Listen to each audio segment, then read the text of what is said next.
Assalamualaikum warahmatullahi wabarakatuh. Saudara-saudara, belakangan ini orang-orang Indonesia sibuk dengan kekhawatiran tentang bahasa khilafah.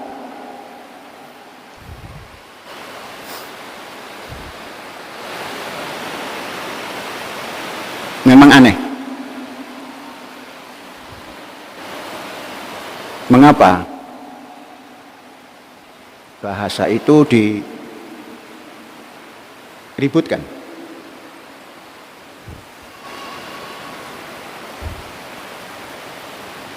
Jauh sebelum Nabi Muhammad Rasulullah Sallallahu Alaihi Wasallam diutus, sejarah ribu tahun sebelumnya disampaikan oleh Rasulullah Muhammad Sallallahu Alaihi Wasallam, ada seorang yang mendapat kedudukan istimewa. Kalau menurut Rasul Muhammad Sallallahu Alaihi Wasallam, dia dikasih mandat oleh Allah sebagai khalifah. Dalam Quran, Nabi Muhammad bersabda di dalam Quran, bercerita tentang sejarah. Ya Dawud, inna ja'alnaka khalifatan fil ardi. Apa misimu? Fahkum bainan nas bil adli. Katakanlah itu sebuah bahasa. Otak kiri membahasakan seperti itu. Rasul Muhammad membahasakan seperti itu. Jadi flashback, membaca sejarah, menceritakan wahyu Tuhan, wahyu Allah kepada Nabi Dawud. Ya Dawud, wahai David, inna ja'alnaka khalifatan fil ardi. Kami jadikan wakilku di bumi, maka engkau akan punya khilafah fil ardi. Kau khalifah fil ardi, maka bumi ini di bawah khilafahmu. Rasul Muhammad berbicara seperti itu di dalam Al-Quran. Benar, tidak sahih, tidak dhaif, tidak muttafaqun alaih, benar. Maka shadaqallahul azim. Tidak pakai ada diroyah lagi, semua benar. Dawud sebagai khalifah fil ardi, misinya fahkum bainan nas bil adli, berikan hukum untuk manusia ini secara adil. Bangsa Indonesia mengambil dasarnya kemanusiaan yang adil dan beradab. Rujukannya fahkum bainan nas bil adli. Karena adanya khilafah fil ardi, adanya khalifah, maka Nabi Dawud tidak pernah disatakan Rasulullah, tapi King David, Raja Dawud. Tugas Raja Dawud adalah memberi hukum yang adil di tengah-tengah masyarakat manusia ini. Untuk masyarakat Indonesia dasarnya kemanusiaan yang adil dan beradab. Maka kalau ada kepemimpinan yang tidak adil, bangsa Indonesia bisa mengoreksi karena mempunyai dasar kemanusiaan yang adil dan beradab. Mari kita tarik lagi Itu 1000 tahun sebelum Rasul Muhammad. Sekarang Rasul Muhammad sallallahu alaihi wasallam ditarik. Rasul bercerita di dalam Al-Quran, menyampaikan wahyu ilahi, ungkapannya, bahasanya, wa ma arsalnaka illa rahmatan lil alamin. Aku tidak jadikan kamu rasul, utusan, pembawa risalah, kecuali menebarkan rahmat untuk alam semesta. Alam semesta itu isinya jalma menungso dan jalma-jalma lainnya. Itu alam semesta. David menjadi king, Nabi Muhammad membawa risalah, sampailah risalah itu ke seluruh lingkup alam semesta ini. Maka syahadat kita, asyhadu an la ilaha illallah wa asyhadu anna Muhammadar Rasulullah. Bukan Nabiullah. Nabi itu kecil. Di Bogor saja berdiri Nabi kan? Untungnya di Bogor, kalau di tempat lain mungkin nggak diapa-apakan itu. Lebih tinggi majelis ulama daripada Nabi Bogor. Nabi bisa diamandir. Siapa yang bisa mengamandir Rasul? Maka risalah Muhammad bergentayangan ke alam semesta ini. Masuklah risalah Muhammad ke negara Indonesia. Apa? Satu di antaranya, ketuhanan yang Maha Esa. Risalah Muhammad sallallahu alaihi wasallam. Qul huwallahu ahad. Dibahasakan bahasa Indonesia karena yang duduk di Indonesia ini tidak semuanya mengatakan Tuhan itu Allah. Tuhan. Ya Tuhan.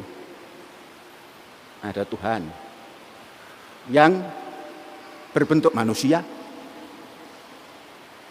Ada Tuhan yang di bawah pohon besar. Semua punya Tuhan. Ini membawa risalah Muhammad sallallahu alaihi wasallam, lakum dinukum waliyadin. Tuhan yang Maha Esa. Tapi kalau ingin penjelasan dari risalah Muhammadiyah, qul huwallahu ahad, Allahu asyhadu an la ilaha illallah. Masa kini akan tumbuh lagi agama baru, diyakini atau tidak diyakini, agama teknologi, agama data. Siapa punya data banyak, dia yang berkuasa, agamanya agama data, dan lain-lain. Hidup risalah Muhammad sallallahu alaihi wasallam merasuk dalam tubuh bangsa Indonesia, sehingga menjadi dasar sebuah negara. Allah Al-Ahad. Wa ma arsalnaka illa rahmatan lil alamin. Rahmat, risalah dibawa oleh Rasul, intinya rahmat. Untuk siapa? Lil alamin. Bukan untuk muslim saja, bukan untuk manusia saja, namun untuk segala makhluk yang ada. Maka semestinya manusia yang bersyahadat ini ya paham dong, pakai dong ini ya, bahwa semua risalah Muhammad ini untuk semua. Tapi yang tegas. Sekarang khilafah jangan diajarkan. Ini paham apa tidak ini yang ngomong ini? Jangan membahas jihad. Sekarang itu semestinya jihad, khilafah itu bahasa yang keluar dari otak kiri yang halus. Maka otak kanan bangsa kita ini yang harus ditata menanggapi khilafah dan jihad. Otak kanannya yang harus jernih. Otak kanannya yang harus saringan yang super kecil, halus. Jangan bararadak. Kalau bararadak itu jihad diartikan badak lempar. Karena bararadak saringannya, coba kasih saringan yang halus. Otak kanan tajamkan, tajamkan, tajamkan. Otak kiri sudah bagus. Khilafah, indahnya bukan main. Mengambil dari King David, turun sampai pada arsalnaka illa rahmatan lil alamin, tumbuh khilafah. Isinya apa? Wajahidu fi sabilillahi haqqa jihadih. Kok takut?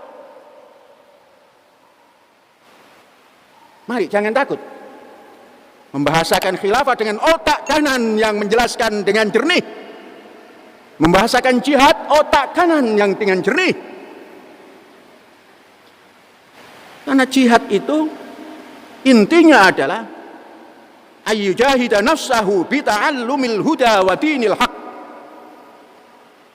Harus sungguh-sungguh bita'allumil huda, mempelajari petunjuk-petunjuk alam semesta ini, wa dinil haqqi, dan keagamaan yang maha benar. Itu jihad. Bukan lempar batu sembunyi tangan ingin masuk surga. Hai bangsaku yang duduk di Masjid Rahmatan lil Alamin ini, tajamkan otak kananmu memahami makna jihad dan khilafah. Jangan kamu tutup, karena itu ada di dalam Al-Quran. Terjemahkan yang bagus, gunakan otak kananmu, saring, terus belajar, jangan pernah berhenti, perbaharui dirimu terus menerus. Lah kok kata-katanya yang dihapus? Kata-kata khilafah harus dihapus, jangan diajarkan. Loh, semakin dilarang, semakin ingin tahu, semakin berbuat yang gak karu-karuan. Ajarkan, tapi saring. Artinya itu begini loh nak.